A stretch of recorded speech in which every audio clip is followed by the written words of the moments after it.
চলে আসলাম ছাদে বৃষ্টির মধ্যে। দেখি গাছের কি অবস্থা।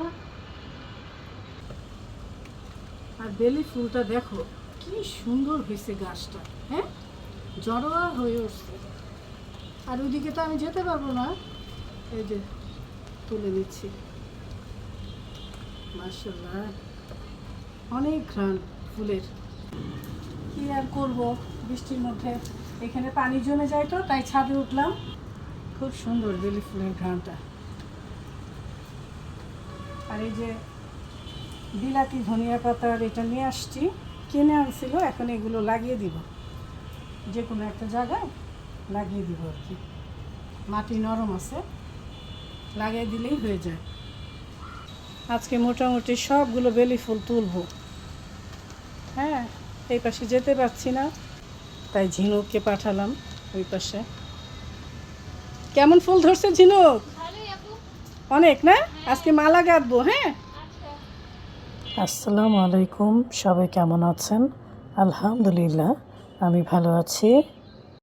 দেখি কতগুলো, মাশাআল্লাহ মাশাআল্লাহ, অনেক ফুল। দেখো কত ফুল হয়েছে না, মাশাআল্লাহ। এই দেখেন আরও তুলেছি, আজকে একটা মালা গাঁথা যাবে। বেলি ফুল আমার আম্মা খুবই পছন্দ করে। আজকে একটা মালা গেঁথে আম্মাকে দিব। আর আজকে কি রান্না করলাম চলেন দেখি। চলে আসলাম রান্নাঘরে। আজকে ঘুম থেকে উঠতে একটু দেরি হয়ে গেছে, তাই একবারে রান্নার আয়োজন, নাস্তার আয়োজন সব একসাথে। এক পাশে ভাতও বসিয়ে দিয়েছি। আজকে ছাদ বাগানের বেগুন বরবটি দিয়ে আমি মাছের তরকারি রান্না করব। ছাদ বাগানের ছোট ছোট গোল গোল বেগুনগুলো ভাজি করব।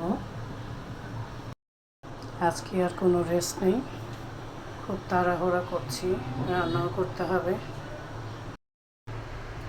আর ডাল বসিয়ে দিয়েছি। ডাল ছাড়া আবার আমার ঘরে একদমই চলে না। এখন বেগুনগুলো ভেজে নেব।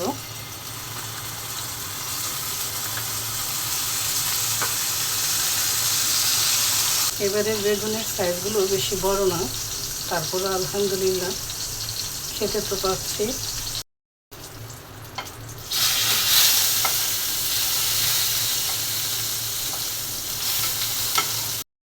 বেগুনের সাথে কয়েকটা শুকনো মরিচও ভেজে নিই। গরম গরম ভাতের সাথে বেগুন ভাজা, শুকনো মরিচ ভাজা খেতে কিন্তু দারুণ লাগে। বেগুন ভাজা হয়ে গেল, এখন এই তেলের মধ্যেই মাছটা ভেজে নিচ্ছি।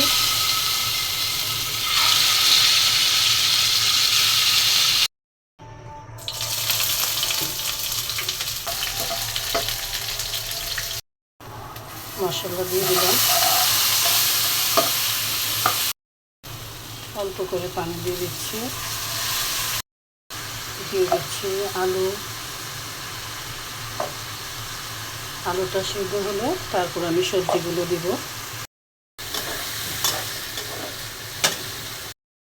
এখন দিয়ে দিচ্ছি ছাদ বাগানের বেগুন, সাদা বেগুন, কালো বেগুন দুটাই। আর দিয়ে দিচ্ছি ছাদ বাগানের বরবটি। ঢেকে দিই। সবজিগুলো কষিয়ে নিলাম, এখন মাছটা দিয়ে দিচ্ছি এক এক করে। দিয়ে দিচ্ছি পানি, দিয়ে দিচ্ছি কাঁচামরিচ, ঢেকে দিচ্ছি। হয়ে গেল তরকারি রান্না করা। ছাদ বাগানের সবজি দিয়ে তরকারিটা রান্না করলাম। আশা করি খেতে দারুণ লাগবে গরম গরম ভাতের সাথে। খুব সুন্দর ঘ্রাণ বেলি ফুলের। তুলে ফেললাম, কারণ রোদ আসলে আবার এগুলো নষ্ট হয়ে যাবে, ঘরে রাখবো, ঘ্রাণ হবে। অনেকগুলো তুললাম।